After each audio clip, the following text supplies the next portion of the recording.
לפני שנתחיל בתהליך ההתקנה, חשוב לי להדגיש כמה דברים. אני ממליץ לעשות צפייה מקדימה בסרטון לפני שאתם מממשים בעצמכם, כדי שתוכלו להבין אם אתם מרגישים בנוח מספיק לעשות את כל התהליך של ההתקנה, ולהבין גם כמה זמן ומאמץ הוא יצריך מכם. לא צריך תואר במדעי המחשב בשביל להתקין Windows, אבל כן חשוב לדעת שאתם מבינים מה התהליך כולל, ושאתם מוכנים לקחת עליו אחריות. כי כל מה שאתם עושים על המחשב שלכם הוא באחריותכם. כל מה שאני מסביר בערוץ הוא במסגרת Do it on your own risk. אני אדגים את ההתקנה על מחשב נייד חדש לחלוטין שלא הותקן עליו מערכת ההפעלה מראש. ההתקנה תבוצע על המחשב הנייד, אבל היא נכונה גם עבור מחשבים נייחים. כרגיל, כל הכישורים הדרושים נמצאים בתיאור הסרטון. אם כבר התחלתם להתקין, אתם יכולים לקפוץ לקטע שנכון עבורכם לפי הטיימליין שרשום עליו ראשי הפרקים. מה נצטרך להכין מראש? קודם כל, דיסק און קי בנפח של לפחות 8 ג'יגה. במהלך התהליך הוא יפורמט, אז אם יש עליו קבצים חשובים, זה הזמן לגבות אותם למחשב אחר. כבל LAN, כבל אינטרנט,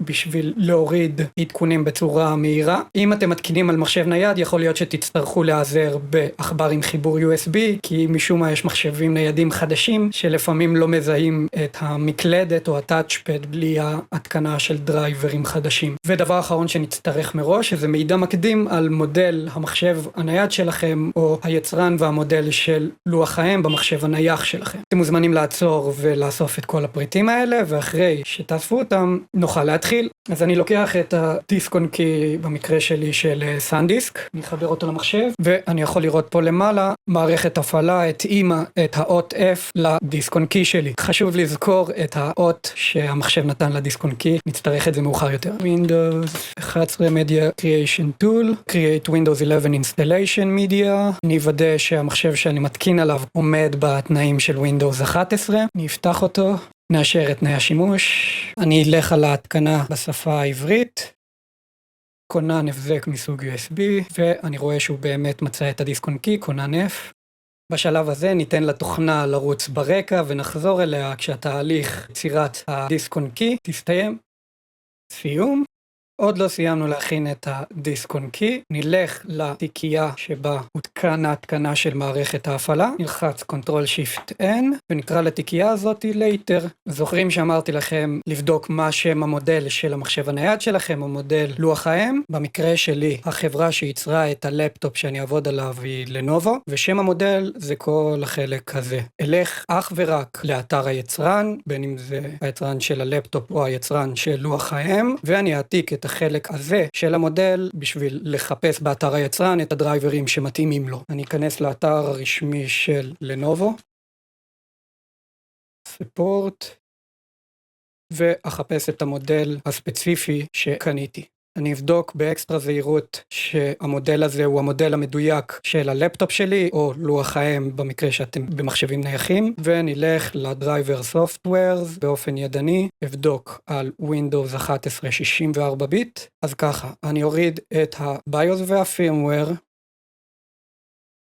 יש בשניהם שני אפשרויות, אני אקח את העדכני ביותר, העליון מביניהם. LAN, Wi-Fi. Wireless LAN. אחרי שהורדתי את ה-Wireless LAN, firmware וביוס, ניקח את כל הקבצים האלה ואעביר אותם בדיסק און קי שיתקין לנו את ה-Windows לתיקיית Later שיצרנו מקודם. עכשיו שגם הדיסק און קי יכול להתקין Windows וגם יש לנו את הדרייברים שהכרחיים להפעלת תקינה של המחשב, נוכל להתחיל להתקין את Windows 11. מסך הביוס הוא ממשק שמאפשר לנו לתקשר עם לוח האם. שלב אחד לפני מערכת ההפעלה. המטרה שלנו בגישה לביוס, להגיד ללוח האם כשהמחשב ידלק, לגשת אל הדיסק און קי שעליו התקנו את ההתקנה של Windows 11. כדי להיכנס לביוס, נפעיל את המחשב ונלחץ מיד על אחד המקשים כמו Delete, F1, F12, F10, זה תלוי ביצרן המחשב הנייד או לוח האם. הוספתי בתיאור הסרטון רשימה של יצרנים והמקשים שעליהם הם מנחים ללחוץ בזמן שהמחשב עולה, בשביל לגשת למסך הביוס. אם עדיין לא מותקן על המחשב שלכם מערכת הפעלה, יכול להיות שלא תצטרכו לגשת למסך הביוס, כי המחשב יזהה אוטומטית כונן של התקנת מערכת הפעלה ופשוט יתחיל בתהליך ההתקנה. במקרה הזה אין לכם צורך צורך להיכנס למסך הביוס, ואתם פשוט יכולים לקפוץ בטיימליין פה בסרטון לנקודה שבה אני מתחיל את ההתקנה עצמה ולדלג על מסך הביוס. אני אדליק את המחשב וישר אלחץ על כפתור הכניסה לביוס לפני שהלוגו של החברה עולה. בחלק התחתון יש לנו את ההנחיות איך לזוז ואיך לשנות את ההגדרות. המסך והמקשים השתנו לפי מודל המחשב, יכול להיות שזה יראה אצלכם אחרת, אבל הרעיונות הם אותם רעיונות. אני אחפש הגדרה שנקראת boot order, יכול להיות שזה לשונית בפני עצמה, אצלי זה ב-BIOS features, אני אזוז עם המקשים, ואני אחפש את ה-priority, ואוודא שב-priority הראשון נמצא ה-disk on key שעליו נמצא התקנה של Windows, שאצלי זה הסנדיסק שעליו מותקן הווינדוס. אני אלחץ Enter, אני אלך ללשונית Save and Exit. במקרה ונלחץ לכם משהו בטעות, או שאתם מרגישים לא בטוחים בהגדרות ששיניתם, אתם יכולים ללחוץ תמיד על Exit without saving, או Exit discarding changes, ותחזרו על התהליך עד שתגיעו להגדרה הנכונה עבורכם. Save and Exit. הגענו לממשק ההתקנה של Windows. במקרה שלי, הלפטופ לא הגיב ללחיצה על המקלדת כדי להיכנס למסך הביוס, וגם הטאצ'פד של המחשב הנייד לא עבד. נאלצתי לחבר עכבר חוטי בחיבור USB בשביל להתחיל בהתקנה עצמה. שימו לב שקיצרתי המון בזמני ההמתנה והטעינות בסרטון הזה, בשביל שהסרטון לא יצא ארוך מדי. בכל שלב אתם יכולים לעצור את הסרטון ולהחזיר אותו למיקום שאתם נמצאים בו עכשיו בהתקנה שלכם. בהצלחה. תתקן את Windows 11 ואני מסכים שהכל יימחק. אתם יכולים להכניס את המפתח מוצר שלכם, אבל גם אם אין לכם מפתח מוצר, אתם יכולים ללחוץ ממש פה על הכפתור אין לי מפתח מוצר ונעבור לשלב הבא.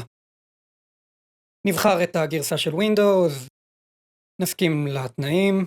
זה אולי המסך החשוב ביותר בתהליך של ההתקנה, לבחור את הכונן שעליו נתקין את ה-Windows. בטבלה הזאת נוכל לראות את כל הכוננים שהמחשב מזהה, כולל כונן הדיסק און קי שיצרנו, הוא ממספר כל דיסק ואת מספר המחיצות שלהם. במחשב חדש זה מאוד פשוט. נוכל לראות מחיצה בודדת כמו כאן שכתוב עליו שטח לא מוקצה. נלחץ עליו ונלחץ על התקן.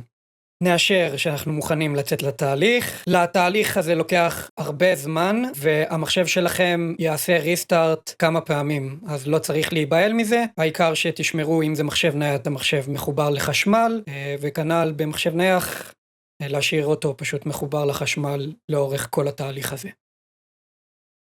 חזרנו שוב לממשק ההגדרות הסופי, נגדיר את המדינה, את המקלדות, זה שלב חשוב. אני לא אוהב לחבר את המערכת הפעלה שלי לשירות ענן של מייקרוסופט, וככל שעובר הזמן מייקרוסופט עושה את זה קשה יותר ויותר לפתוח משתמש לוקלי. בשביל לפתוח משתמש לוקלי, אנחנו נלחץ עם העכבר על האייקון הגדול הזה של הווי-פיי, ונלחץ על המקש Shift יחד עם המקש F10. יפתח לנו Command Prompt, אנחנו נלחץ על החלון הזה, ונקליד את הפקודה הבאה. start רווח ms מקף cxh נקודותיים local only. נלחץ enter. לפעמים בשביל לכתוב בתוך הקומנד פרומפט נצטרך ללחוץ עם עכבר פיזית על המקום שממנו מתחילים לכתוב בשביל שההקלדה שלנו תיקלט.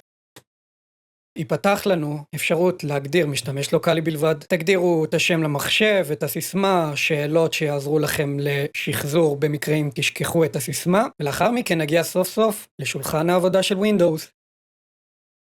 נסמן לא כמובן בכל מקום שבו יתאפשר לנו בשביל לשלוח למייקרוסופט כמה שפחות מידע, והגענו לשולחן העבודה. נעבור לשלב של התקנת הדרייברים. יכול להיות שלא תוכלו להתחבר לאינטרנט בשלב הזה בגלל בעיות דרייברים, ולכן ניכנס שוב פעם לדיסק און קי שהעברנו אליו את כל הדרייברים. חשוב שנעביר את התיקיית later שבהם נמצא כל הדרייברים לשולחן העבודה ולא נתקין אותם מהדיסק און קי עצמו. נתקין את הביוס והפירמוור. בסוף ההתקנה של הביוס המחשב יופעל מחדש. נתקין את הפירמוור.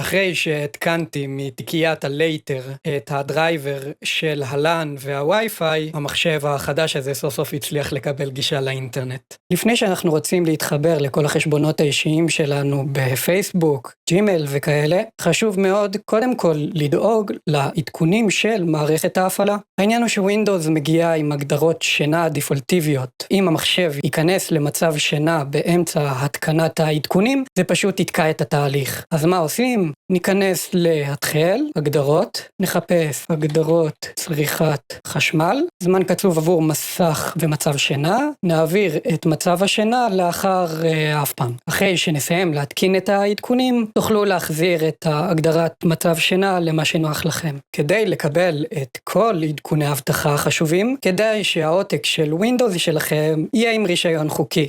עכשיו, בארץ חנויות גובות מ-500 עד 700 שקל על ההתקנה והרישוי של ווינדוס. אבל פה נכנס לתמונה הספונסר שלי, פרימיום סידיקיז. בעזרת הלינק שבתיאור או בסריקת ה-QR קוד שיופיע על המסך, תוכלו לרכוש רישיון לווינדוס 11 הום ב-40 שקל, ווינדוס 11 פרו ב-44 שקל, ואם תרצו ללכת על כל החבילה, תוכלו לרכוש ווינדוס הום עם אופיס במחיר של 100 שקל, לסגור את עניין הרישיונות בשטר אחד של 100 שקל. אבל זה לא נגמר כאן. אם תקלידו את קוד הקופון ECHLE, תוכלו להוריד עוד 10% מהמחיר שאמרתי, ולסגור את עניין הרישיונות ווינדוס ואופיס בפחות מ-100 שקל. אז יאללה, תזמינו, תקבלו את קוד הרישיון, ובוא נחזור לעדכוני מערכת ההפעלה. כשנקבל את הקוד לאקטיבציה של הווינדוס, נלך להתחיל, הגדרות, מערכת, הפעלה,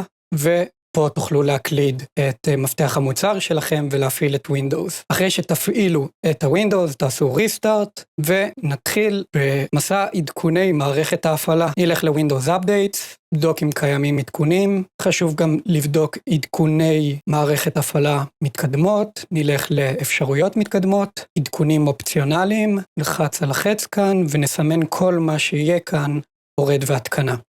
במידה ויש לכם מחשב של אינטל, אני ממליץ מאוד נחפש אינטל דרייבר אסיסטנט, נוודא שאנחנו באתר המקורי של אינטל, נוריד, נתקין ונריץ אותו. אם אתם יודעים שיש במחשב שלכם גם כרטיס מסך של NVIDIA, ממליץ לכם ללכת ולהוריד את NVIDIA App. תורידו, תתקינו ותבדקו שם אם יש לכם עוד עדכונים. תסיימו להתקין את כל מבול העדכונים והדרייברים, תעשו ריסטארט ותתחילו ליהנות מהמערכת ההפעלה החדשה שלכם. אם המדריך שלי עזר לכם, הרגשתם שלמדתם משהו חדש, ואולי אפילו חסכתי לכם כמה מאות של שקלים ואתם רוצים לפרגן לערוץ בתחילת דרכו, אז יש לינק ל-Buy Me a Coffee בתיאור הסרטון, ואני ממש אעריך את זה, וזה יעזור לי להמשיך להעלות עוד תכנים שירחיבו לכם את ארגז הכלים באינטרנט. וכמובן, אם אהבתם את המדריך, אז לפחות תשאירו לייק, תירשמו לערוץ, ותמליצו לחבר או חברה שכבר חייבת לפרמט את המחשב שלה. תודה ענקית שצפיתם. אם יש לכם איזשהם שאלות, או שאתם צריכים איזו עזרה בסיטואציה ספציפית, אני מאוד ממליץ להיכנס לקבוצה תשאל טכנאי מחשבים, ונתראה בסרטון הבא.